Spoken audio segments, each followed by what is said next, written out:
Salut Dior, à Donema d'Entaolagat. Irio vo komzet de skuden an dourbeuz e il a gwilen.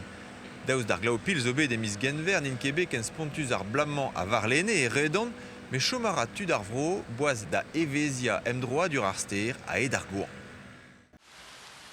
Boazet eo tud bro redon gant an dourioù beuz. Beb an amzer, dibaoe hanvla benag e sa var ster gwilun betek pemmet uelder par an fe chom da zaouvetr.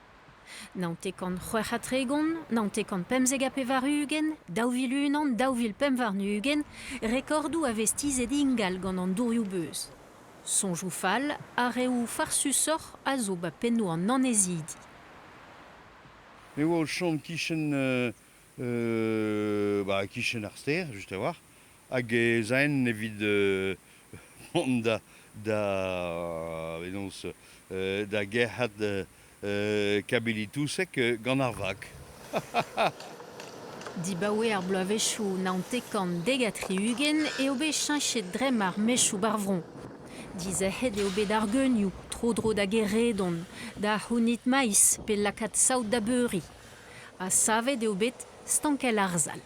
Andraze a oa un toel, un uvre, hag an dud o deus soñjet e vijent diwalet diwar an dourbeuz, a setu chomet eo antraoù e velse sioulig a war pad ugen vloaz, hag an dud o deus savet tier, o deus savet uzinou, o deus savet tachenou evit degemer a bepseur traoù, hag evel just pa oa deud endro an dourbeuz, e oa bebeuzet an dud. Disken ar aliv e ar gwilun dibaoe der, me va revez e chom an anezidi, glaou a vo fin ar zun sanset.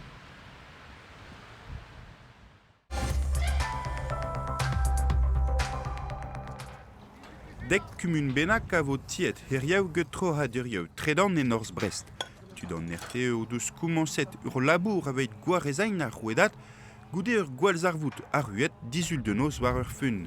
Skolio a zo bet serret eveit an deber, distro a raio an tredan pa vo echuel laboriev. Ur bobl rannet etre pider bro eo ar gurdet. Ar zizun dremenet eo ur skrivanier kurd e kareiz evit esken gant lycéidi a kuntadio historien da adou. Ils ne connaissaient pas la langue turque, donc s'ils parlaient kurde, ils se mettaient eux et leurs proches en danger. Donc il y avait des scènes terribles où ils passaient leur temps à pleurer. L'armée... Evit ur vech e klever galek e kentel istorge au lycée Diwan. Deuet eo azadi kurdat ganet er France en ur famil divro e davro Turkia da gozial deus danvez e leor un istor eus ar bob kurdat. Kavet emeus ze brav da chilaou tout ze hag cool hag zo deuet evit kontant an istorman.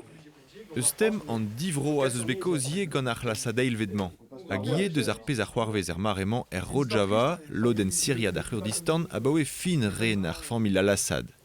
Au Kurdistan syrien, il y a vraiment cette situation un peu chaotique à deux doigts de la guerre civile, puisque les Kurdes demandent des droits, notamment des droits linguistiques que l'État syrien, le nouvel État syrien a du mal encore à donner. Une des principales raisons, c'est qu'ils sont encore contre l'idée d'avoir des écoles en kurde, de transmettre la langue kurde. Et donc c'est vrai que cette actualité-là fait évidemment écho à ma présence ici à Diwan, puisque ce que Diwan est, c'est ce que nous les Kurdes nous aimerions avoir. Baniel Kurdistan oa bet dispaket war diker kareiz da gloz a an eske mouze, aouzet gant an dilenat Gaël Roblin, Tom e Galan ouz ar bob kurd a baoe pel. Azadi navezen dre diembant de skrivet de leor a zo estre da gompren evit perc'henna tout ur problemategez a zo er Kurdistan pe kentor er pider loden a c'had ober ar Kurdistan hag a zo rannet etre pider stad ar Syrie, en Iran, en Irak hag an Turki. Nous emeus zonjet vije un dra vrao pedi an ean da gomz gant an dud amañ e breiz a zo disachet gant tout ar stourmou evit ar poblou bihan pe evit ar yezou vel ar brezhoneg de skouer. Leor azadi a rangfe beatro e de brezhonek er michou da zont.